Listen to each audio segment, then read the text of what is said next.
Just wanted to start off, on behalf of the Ohio State football program, want to express our sadness and our prayers to the entire University of Virginia football program over the senseless killings that took place over this past weekend. Our prayers to the families and friends, certainly who have lost loved ones. It's tragic, senseless, and pains me to understand why something like this would happen. And so our thoughts are with everyone there in Charlottesville. Coach, thank you. Very good. We'll open up the floor today for questions. Dave Biddle, 24/7 Sports. Seems right to ask you about football now. No. Josh Pryor receiving his first start. How did he grade out at right tackle? Just how do you feel like the offensive line overall is playing through 10 games now? Josh created a champion, played well. You know, when you play a full game, you get a real good, you know, feel for where you're at and his preparation leading up to that game. When you're back up, coming off of the injury last year too, he was growing and building. The good thing for him is he was getting in games at times in our Bison package, but he graded out champion, played well. A lot of plays he's got to get better at, but I thought we took a step in the right direction on Saturday with the offensive line. Right behind him, Stephen Means, Cleveland.com. Just come with some of the backstory behind the block punt. Yeah. So every week we have a couple block punts that we work on, and then based on what we're seeing, we make adjustments in game. Lathan's been working hard. You know, we have about 5 guys that we work at the punt blocks from different angles and different schemes. Lathan's one of those guys that's put a lot of work in. And what we do on Thursdays is we put on, you know, in baseball, when those guys put on those gloves with the metal piece there to save them from jamming their wrist or breaking their hand when they slide into second base. We do the same thing. Josh Proctor in 2019 went to do the same thing and broke his hand. I said, that's it, we're not gonna do that again. So we had to figure out a way to block punts without putting our hands and fingers at risk. So that's what he wears the gloves. So that's what our guys do. And so over and over again, he puts the gloves on, and we talk about putting the gloves on and then, working on the technique of blocking a punt. In game, we saw some things on the sideline, and Parker made a great adjustment, said this is how we're gonna do it. Not exactly the way we practiced it during the week, but Lathan was able to put that on the field. And then obviously, that was kind of a turning point in the game. I think that kind of helped us pull away. Given some of the issues about punts you've had over the last couple of weeks, has there been conversations to maybe try that more often? The block punt stuff? We try, and there's certain times where, based on what they're doing, it's better to return it. There's other times where you want to go after it. Now, when you go after it, there's a risk that goes with that. You can bump into the punter. It's a first down and 15 yards, and that can be a momentum swing as well. So there's give and take there. We have gone after some, and the blocking scheme just didn't quite work out that way.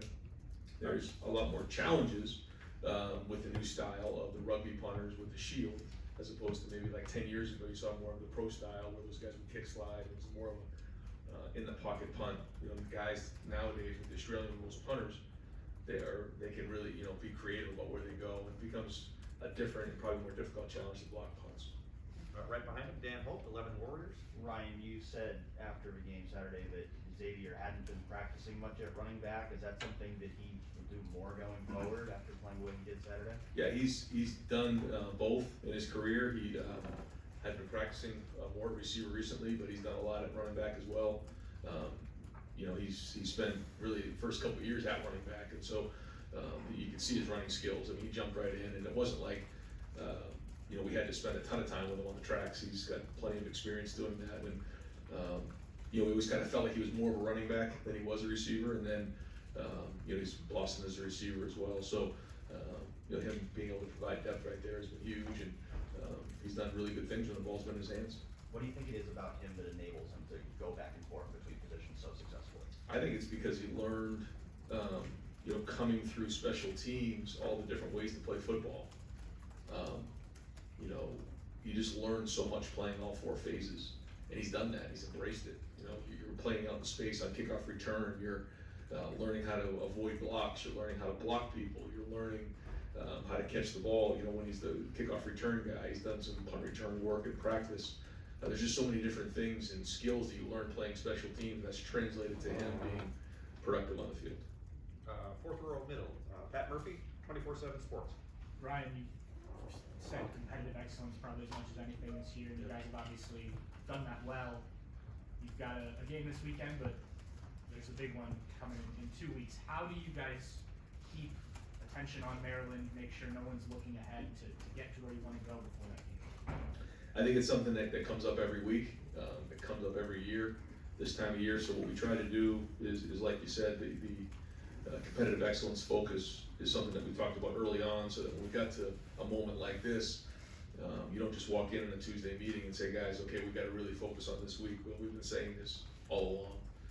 And, March Madness starts the first week of the season around here. And so you just have to embrace that and understand what it means to bring it every single week.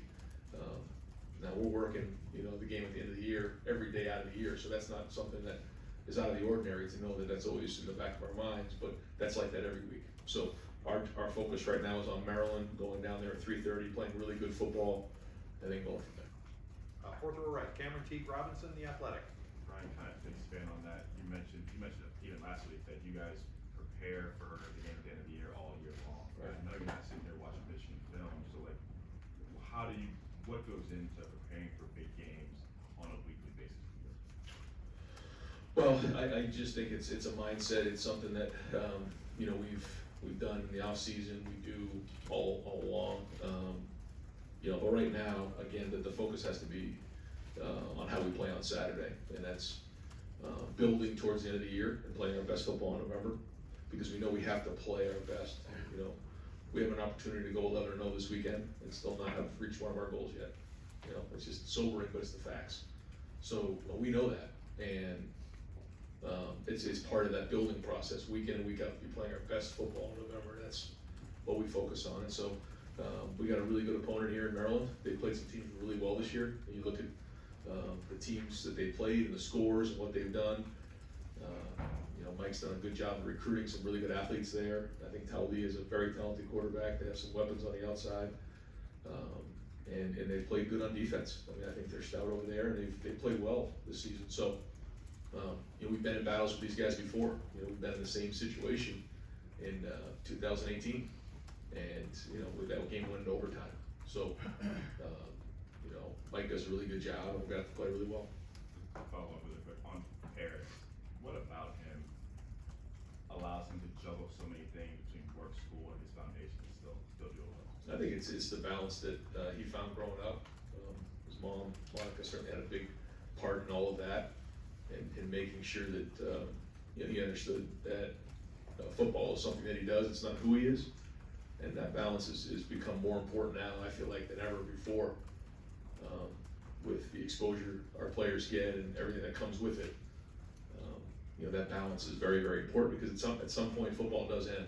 And when it does, you have to find that balance in your life. And I think Paris found that at a young age. Right next door, Spencer Holbrook, Letterman Row, on 3.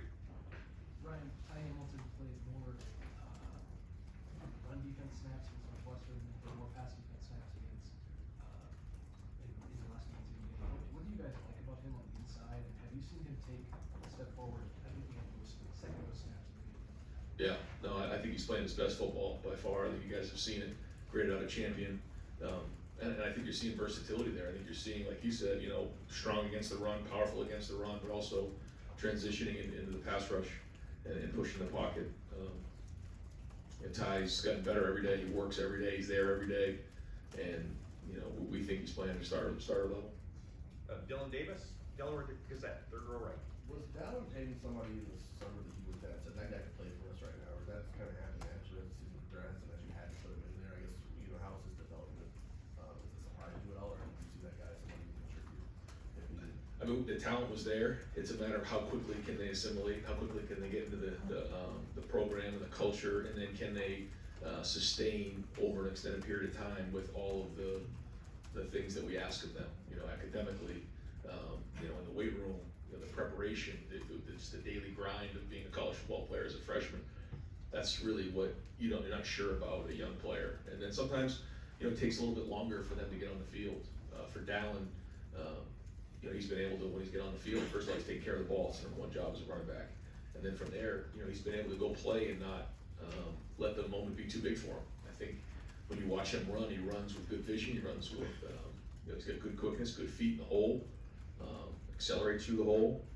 And, you know, I think, you know, that when I watch him, I think the best thing he's doing is just trusting his instincts and going out and play and not letting the moment get too big for him. So if he can keep building on that and growing on that, he's got a bright future ahead of him.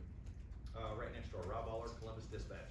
Ryan, you got pretty good depth at wide receiver. I don't think there's a lot of people that would have said you lose Jackson, Yeah. that you wouldn't miss a beat. How important is that, the reputation of that room in recruiting and what you've established here to be able to say whatever wide receiver you or whatever it may be? Yeah, yeah, I mean, if you had said to me that that was gonna happen this year, I wouldn't have believed you, you know, but here we are, and that's football, you have to overcome these types of things, and that's where depth becomes critically important, and, understanding that, you know, when you come here to play. When you play, that's kinda up to you, and how fast can you get on the field, and how quickly can you get a starter level, but you got a great opportunity, and our guys have taken that opportunity and run with it.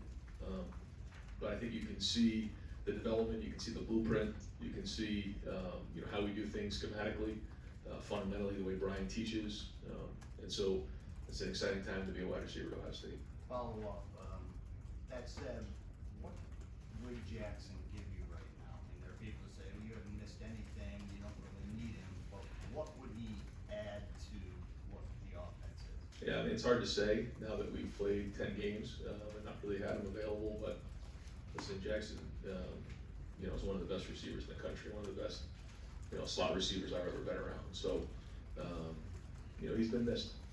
What's his status, if you could just follow up on that? I mean, Yeah, no update at this point. Second row, right, Beverly Reed, Cleveland.com. Ryan, you mentioned after the game that maybe you've been a little stubborn, is the word you used, in terms of trying to run the ball in short yardage. There's been sort of this toughness conversation this whole year that you guys have embraced, and you wanna be that tough football team. Is short yardage like the way that best manifests itself, or what are the ways that any football team, like, actually on the field in moments shows toughness in your mind? Yeah, I think the first thing is just physicality and how hard you play. We say relentless effort is, you know, 4 to 6 A to B plus 2, 4 to 6 seconds the length of a play, point A to point B, and then for 2 seconds past the cone or past the whistle, 2 steps past the cone. I think that's a big thing. You know, can you play with unbelievable effort week in and week out as hard as you possibly can? That's the first thing. The second thing is really just the physicality of actually looking somebody in the eye and knocking them back. There was a lot of great instances of great toughness. And I look at Xavier Johnson's run. I mean, there were guys running 70 yards down the field, getting, you know, blocks where they're knocking people to the ground, and there's like 3 of them downfield. Unbelievable effort.